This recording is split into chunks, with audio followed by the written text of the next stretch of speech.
बहीण असणे पण खूप फायदेशीर गोष्ट आहे बघा. नमस्कार हो सोलापूरकर, कसे आहात तुम्ही सगळे. स्टार्टिंगला सांगितलं बहीण असणे पण खूप फायदेशीर गोष्ट आहे, कारण बहिणीचे पण कपडे आपल्याला घालता येतात आणि बहिणी असणे पण खूप इम्पॉर्टंट आहे.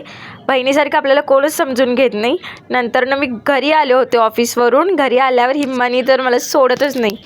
मनीला भूक लागली होती, मग दूध पियत होती मनी. नंतर ना एक गोविंदा आला होता, मग मनी खूप घाबरली होती, मग मी त्याला हाकलत होते. मग भेळ खाऊ वाटत होतं, काय तर चटपटा खाऊ वाटत होतं. तुम्हाला खाऊ वाटते का नाही कमेंट करून सांगा.